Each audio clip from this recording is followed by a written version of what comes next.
Sir నమస్తే అండి. నమస్తే అండి. మన వ్యూవర్స్ గురించి ఈ వెంచర్ ఉన్నటువంటి లొకేషన్ విజయవాడ హైవే రోడ్ నుంచి ఎంత డిస్టెన్స్ లో ఉంది, ఇక్కడ ఎన్ని ఎకరాల వెంచర్ డెవలప్ చేశారన్న విషయం క్లియర్ గా చెప్పండి. ఇది వచ్చేసి రామోజీ ఫిలిం సిటీకి కేవలం కిలోమీటర్ డిస్టెన్స్ లో ఉంటుందండి, విజయవాడ హైవేకి. ఓకే. ఇది 100 ఫీట్ రోడింగ్ ఫేసింగ్ వెంచర్. ఇది ఓకే. ఔటర్ రింగ్ రోడ్ వచ్చి కేవలం 3 కిలోమీటర్ల డిస్టెన్స్ లోనే ఔటర్ రింగ్ రోడ్ ఉంటుంది సైట్ కి. ఓకే. ఇది పూర్తిగా ఫైనల్ అప్రూవల్ వచ్చినటువంటి సైట్. ఇది ఓకే. 10 ఎకర్స్ లో డెవలప్ చేశాము. Okay. Entry 40 feet road, internal roads వచ్చేసి 30 ఫీట్ రోడ్స్ అండి. ఓకే. వెంచర్ డెవలప్మెంట్స్ వచ్చేసి underground electricity, underground drainage, okay, and చుట్టూ compound wall, entrance arch, security, okay, water connection, okay, ఈ HMDA norms ప్రకారం ఏదైతే parks ఇవన్నీ development ఇచ్చాము. Okay. ఇది పూర్తిగా రెసిడెన్షియల్ పర్పస్ డెవలప్ చేస్తున్నటువంటి సైట్. ఇది ఇక్కడ రెడీగా హౌస్ కనుక్కోవడానికి ఏమైనా అవకాశం ఉంటుందా, అండ్ ఏమైనా విషయాలు ఉంటే కూడా చెప్పండి, వ్యూవర్స్ కి క్లియర్ గా అర్థమవుతుంది. ఇది వచ్చేసి పూర్తిగా ఇండ్ల మధ్యలోనే, ఓకే, కవాడిపల్లి పక్కనే ఆనుకొని ఉన్నటువంటి అబ్దుల్లాపూర్ మెట్టు ఏదైతే ఉందో ఆ అబ్దుల్లాపూర్ మెట్లో రెడీగా ఇల్లు కట్టుకోవడానికి అవకాశం ఉన్నటువంటి సైట్ ఇది. ఓకే. ఇది కేవలం 31,000 మాత్రమే. ఓకే. ఇది 100 ఫీట్ రోడ్ ఫేసింగ్ ఉన్న సైట్. అండ్ నియర్ బై వచ్చేసి location highlights Vijayawada highway kilometre distance, Peddamberpet 3 కిలోమీటర్ల డిస్టెన్స్. ఓకే. ఇక్కడ మనకి nearby Malkapur industrial parks వచ్చేసి కేవలం 8 కిలోమీటర్స్. అట్లే తీసుకుంటే కొత్తగా చేసిన Bhadrachalam highway just 3 kilometres. LB Nagar మెట్రోకి ఎంత డిస్టెన్స్ ఉంటుంది? ఎల్బీ నగర్ మెట్రోకి ఇది ఎగ్జాక్ట్లీ 18 కిలోమీటర్స్. 18 కిలోమీటర్స్ ఉంటుంది.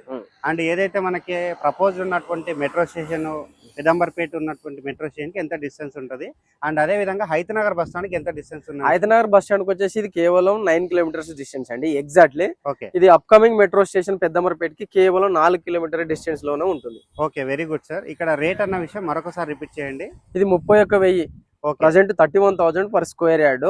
ఫైనల్ ఎల్పి వచ్చినటువంటి స్క్వేర్ యార్డ్. ఆల్రెడీ ఇందులో హౌస్ కన్స్ట్రక్షన్ చేస్తున్నారు, G+2 హౌస్ కన్స్ట్రక్షన్ చేస్తున్నారు. మనం హౌస్ దగ్గరికి వెళ్ళేసి దానికి సంబంధించిన డీటెయిల్స్ కూడా మనకు సార్ మీరు వెంచర్ లోకి తీసుకురావడం జరిగింది. ఇక్కడ వెంచర్ చూసినట్లయితే నాకే పర్సనల్ గా చాలా హ్యాపీగా సార్ విజయ్ గారు, ఇక్కడ మన కళ్ళ ముందే కనిపిస్తున్నటువంటి హౌస్ మన వెంచర్ లో ఉంది. ఇది హెచ్ఎండిఏ ఫైనల్ అప్రూవల్. ఆల్రెడీ ఒక కస్టమర్ ఇల్లు కట్టుకుంటున్నాడు, పక్కనే ఇండ్లు ఉన్నాయి. ఇందులో వచ్చేసి మనం electricity and underground drainage, and footpath, kerbing stones, black top roads, చుట్టూ compound wall, water connection and entrance arch. ఇది పూర్తిగా 100 ఫీట్ రోడ్ ఫేసింగ్ ఉన్నటువంటి వెంచర్. రన్నింగ్ రోడ్ ఇక్కడ నుంచి సిటీలో ఉన్నటువంటి కోటికి బస్సెస్ ఉంటాయి, 205.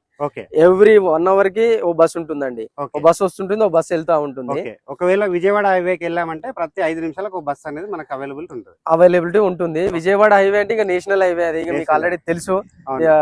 వ్యూవర్స్ అందరూ నా ఒకటే చిన్న విన్నపం, ఇలాంటి లేఅవుట్ లో ప్లాట్ తీసుకుంటే మీకు ఎన్విరాన్మెంట్ తో పాటు ప్రైస్ అప్రిషియేషన్ ఉంటుంది. అండ్ ఇక్కడ పక్కనే ఉన్నటువంటి విలేజ్ కి మధ్యలో ఉంది కాబట్టి ఏం భయపడాల్సినటువంటి అవసరం లేదు. ఏదో అడవిలో ఉంది, ఇల్లు కట్టుకొని ఎలా ఉండాలని, guest house, farm house type కాకుండా రెడీగా మనం లివింగ్ చేయడానికి అవకాశం ఉన్నటువంటి హెచ్ఎండిఏ ఫైనల్ అప్రూవల్ లేఅవుట్ ఇది. Yes sir, thank you sir. అమూల్యమైనటువంటి మంచి సందేశం ఇచ్చారు అండ్ బ్యూటిఫుల్ వెంచర్ ఇచ్చారు. స్క్రీన్ పైన వస్తున్న నెంబర్ కాల్ చేసి ఈ వెంచర్ విజిట్ చేసి ఇక్కడ ఫ్లాట్స్ అనేది బుక్ చేసుకోవచ్చు. థ్యాంక్ యూ అండి. Thank you sir. Thank you viewers.